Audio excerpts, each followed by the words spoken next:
Be reading from Titus 2 this morning, Titus 2, starting with verse 11. For the grace of God that brings salvation has appeared to all men, teaching us that denying ungodliness and worldly lust, we should live soberly, righteously, and godly in the present age.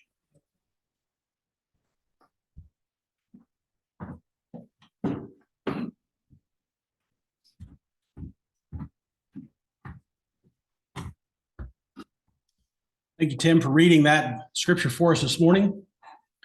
Thank Mike for those good songs. We appreciate his song leading, his efforts there, and Eddie for his prayer before we began this morning. And we're certainly happy that you're with us. We got a lot of folks that are traveling, as you know, and we've said, and a lot of sick.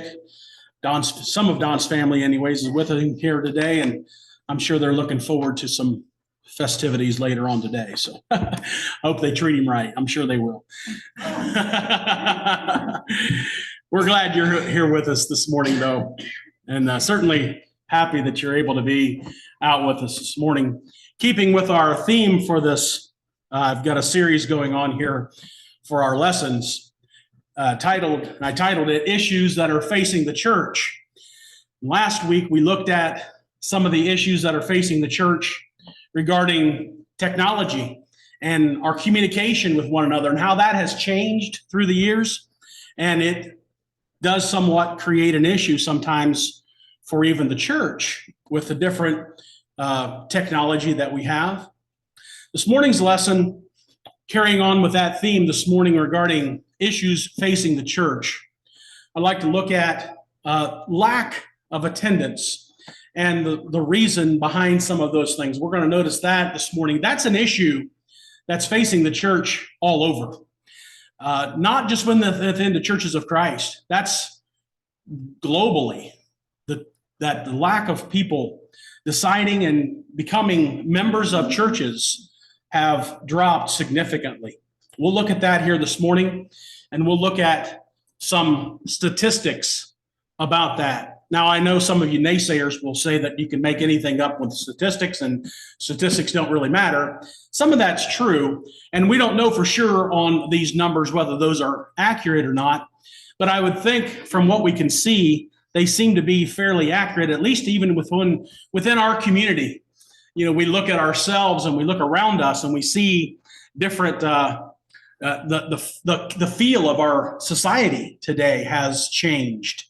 And we'll look at that here more later on. Tim and I were talking about this just a few days ago, that how it's even within regions of the country, it seems to be more godly for whatever reason. Now, it may or may not be true, but it just feels that way. We've heard of the Bible Belt, and that's that strip between, I don't know, Oklahoma, Tennessee, Texas, through that swipe through there, that seems to be more religious. Even within that region, more and more folks are turning away from godly things. So some brief statistics on this. At least in the past 25 years, 12% of our population, this is just America alone, have stopped going to church. That's 41 million Americans have just decided to stop going. Don't go anymore, period. Just quit. Is that a significant number? That's a significant chunk when you start thinking about some of these numbers. 28% of Americans say that they attend 1 or 2 services per month. 28%. So if you look at your family or your friends or maybe the people you work with, and you pick 10 of those, 2 of those or 2 or 3 of those are church-going people today. That's somewhat of a staggering thought, isn't it? That our society has dropped to the point to where 2 or so out of 10 people, on average, like I say, give or take, don't even attend, and only attend once or twice a month. How significant? Interesting, isn't it? Well, some basic statistics to look at here as we think about that. And I guess the burning question that comes to our minds is why? Why so few people care about godly things today? Why is it that so few people consider themselves to be Christians and Christians to the point to where they want to participate in worship services, contribute their funds, participate in activities that the church may have going on. Why so few? Well, that's a bigger question than I've got brains for, I'm sure, because it's a larger question than any of us can really understand. But I have a few thoughts that perhaps would lead us in the direction to answer that question. These are some things I researched. Once again, doesn't make it right because we have it here, but see if it doesn't strike a chord with you. Perhaps maybe it's true. One person suggested that shifting culture values has led to the decline in people attending church services. What does that mean? Well, our culture as a whole, general society, has shifted further and further and further away from godly things. But with the rise here in the past, 10 or 15 years or so of the gay marriage thing, perhaps, certainly has played a part in it. No question about it. General disdain for godly things. Yeah, our society has shifted away from those values that maybe we once understood and kept. One person said busier schedule is a reason. People are just busy. They're just too busy to be here. They don't have time to come here and hear some guy yammer around for 45 minutes and bother me and wag his finger at me and tell me what I'm doing wrong, so I'm just not going to go. Is that possible? Yeah, it's possible. Some people think that scandals have caused people to turn away from God. The preacher's dipping in the till, or he's having an affair with the secretary, or what have you. And so therefore, I'm just not going to go. And that is possible. I suppose it could happen. Has the pandemic changed people's view on attending services? Have they changed their view on why we even should be here in the first place? We've seen that within our group, haven't we?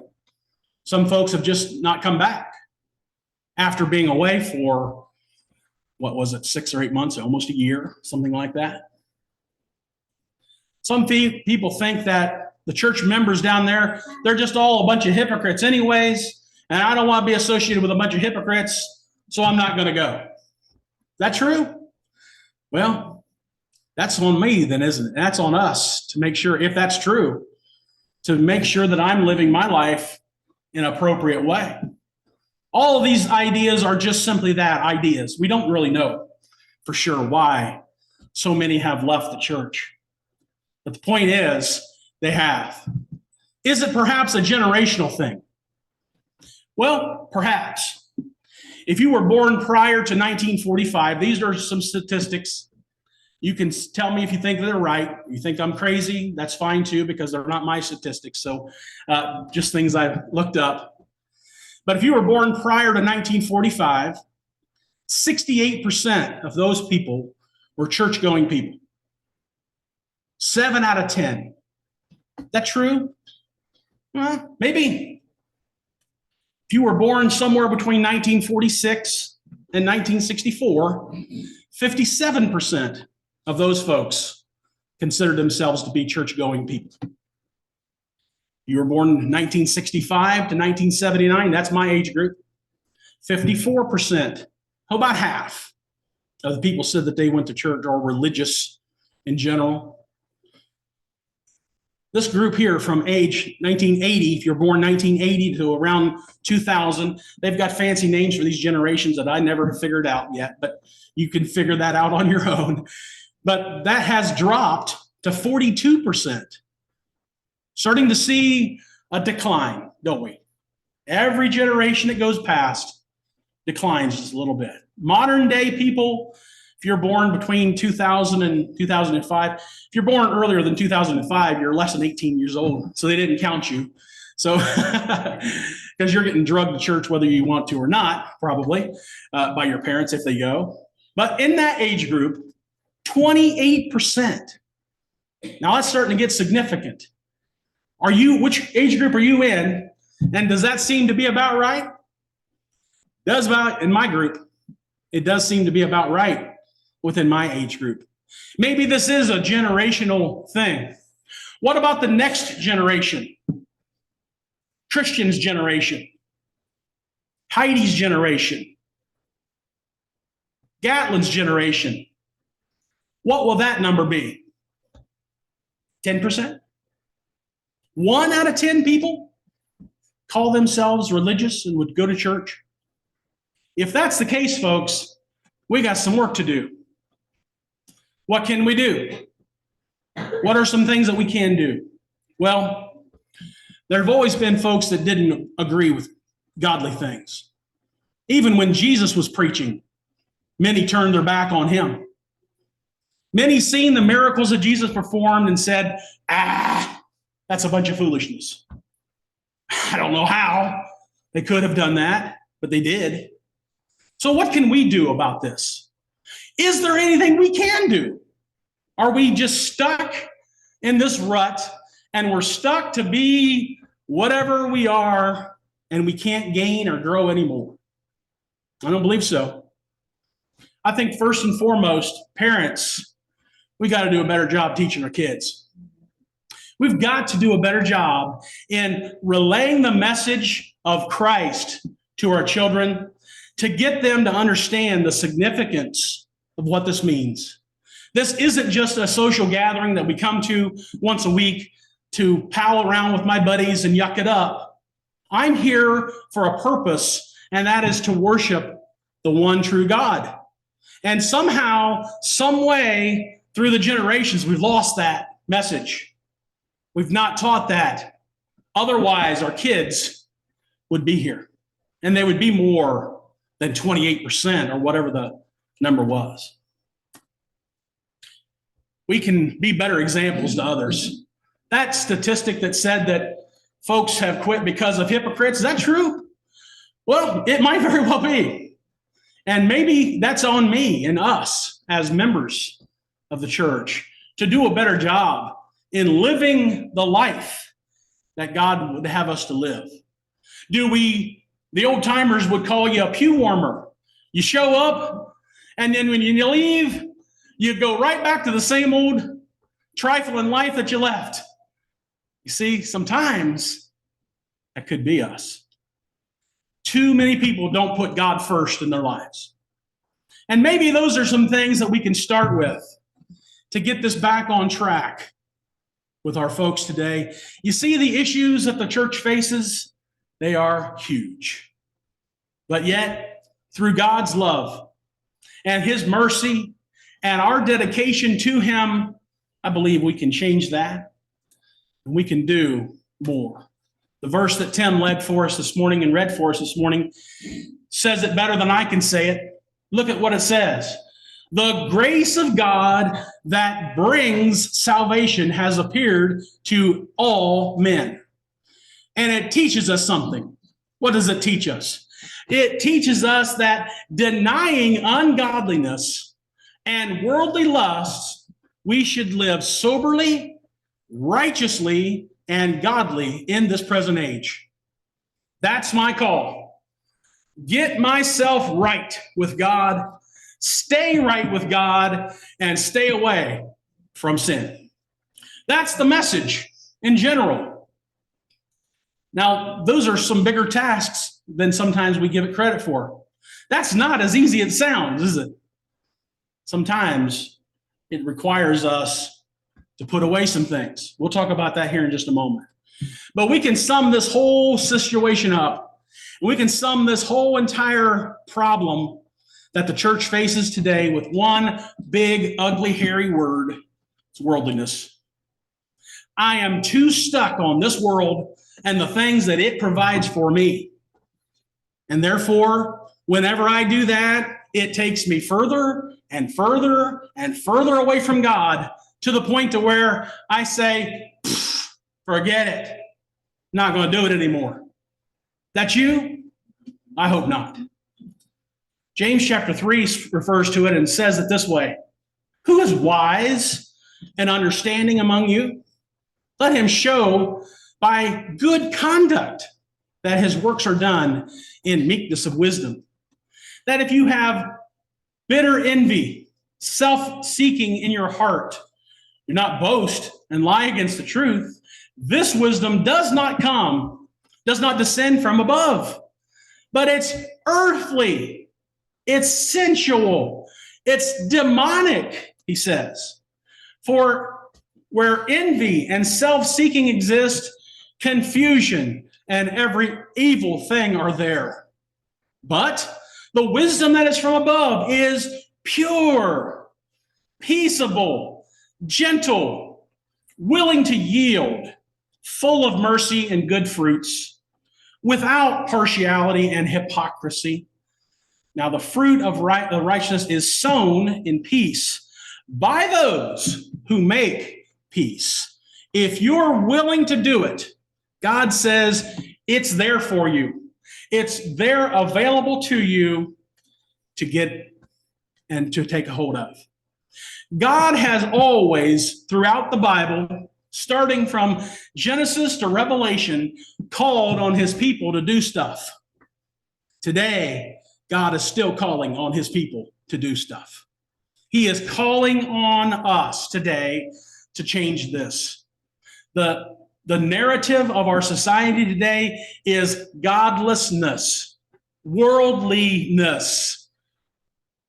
And God is calling you and me today away from that.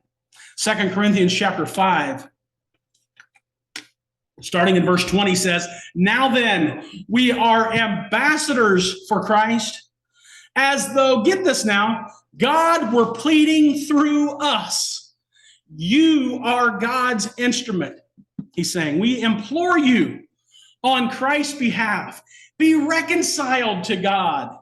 For he made him who knew no sin to be sin for us, that we might become the righteousness of God in him. He made Christ who knew no sin to take it on so that you and I can be the ambassadors for him. That's one way we can fix this. When you and I get in gear, we take the call of God and say, you know what? I don't care what's happened in previous generations. We're going to fix it. And we're going to start that right now. You see the call on us, and you see the issues that are facing the church today. We're living them. We're right in the middle of them. 1 Peter 1 and verse 13 says, gird up the loins of your mind and be sober and rest your hope fully upon the grace that is brought to you in the revelation of Jesus Christ. What is that? The Bible. Put your mind to work within the revelation of God. As children, obedient children, not conforming yourselves to the former lusts, as in ignorance, but as he who called you is holy, you also be holy in your conduct.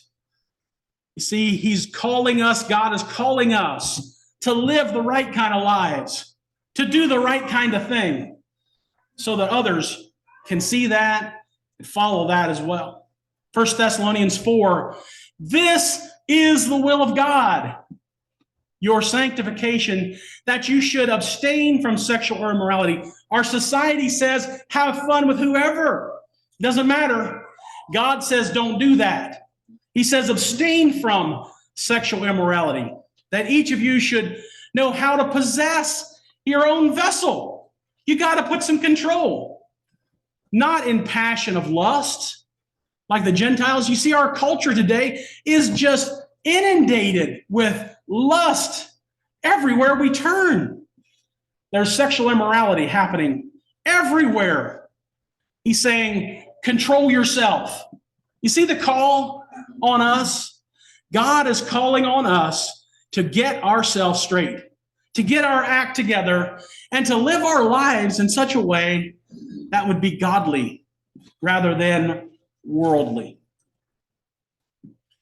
Verse 6 goes on to say that no one should take advantage or defraud his brother in this matter, because the Lord is the avenger of all such, has warned you and testified.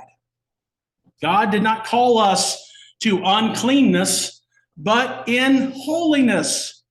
There's our call today, is to live our lives in an upright, holy way. Easier said than done, I realize that.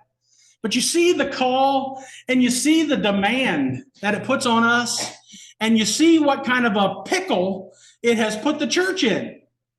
But for the members who are willing to stand up and take the call of God and do the right thing.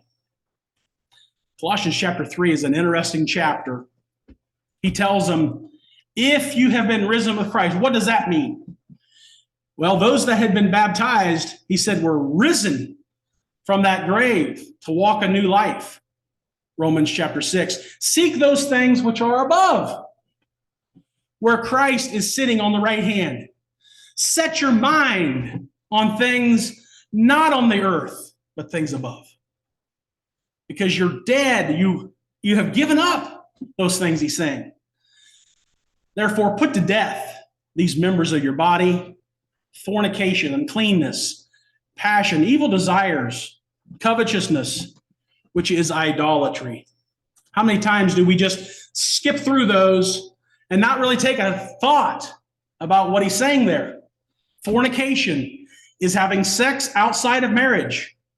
Is that our culture today? You betcha. He said, don't do that. Put those things to death. Get rid of those things. Uncleanness, morally impure, in other words. Passions, this idea of lust. If she looks good, I'm going to take that and run with it. He says, don't do that. Put those things to bed, to rest. Evil desires. That's worldly affections, in other words. Covetousness, wanting what somebody else has got. You have something nice, I want it too, and I don't want you to have it. Is that our world today? It is, isn't it? It is our world through and through. Verse 6 of that same chapter carries on. It says, because of these things, the wrath of God is coming upon the sons of disobedience. Moms and dads, your kids need to know that. Moms and dads, your kids need to be aware that the wrath of God will come upon those who disobey God. Are we teaching that to our children, our grandchildren, our nephews, our nieces, in which you yourselves once walked? Put off some things, verses 8 through 10. Put off anger. Can't just be hot-tempered and blow off anytime I want to.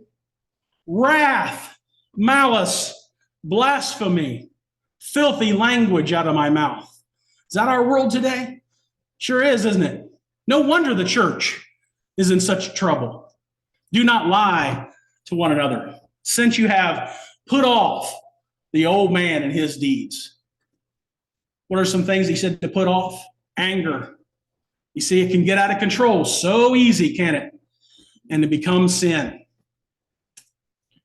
Hot anger, wrath, wanting to pinch somebody's head off. You say, I am so hot, I'm ready to strangle somebody. That's wrath. Ever been there? Me too. He says, put those things off. Don't do those things. Malice. That's sitting and plotting about how I'm going to do this now. I'm going to hurt this guy, and here's exactly how it's going to go down. And I got nothing but ill will for this guy, whoever. Blasphemy. That's speaking evil against God. There are folks that do that today. He says, don't do that. Put those things off. How about our language today?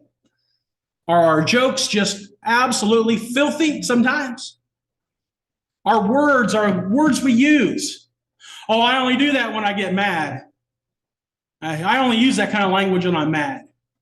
Well, don't be mad. You see where it takes you? It takes you to using language that we ought not. Lying and just misleading folks. These are things we should put off.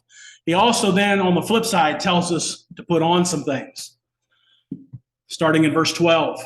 Therefore, as the elect of God, holy and beloved, put on tender mercies, kindness, humility, meekness, long suffering, bearing with one another, forgiving one another. If you have a complaint against anyone, even as Christ forgave, you must also do also. What is he saying here? Put on these things. Tender mercy or compassion. How much compassion do you have for those who maybe have wronged you? Well, he's going to get it twice as wrong. Showing kindness towards others. Lowliness of mind, humility. Or are we arrogant and cocky kind of people? Meekness. That's having strength, but having it under control. Long suffering, that is enduring. Not and bearing with others, not overbearing, but you're bearing with them. You're working these things out. Having a forgiving attitude.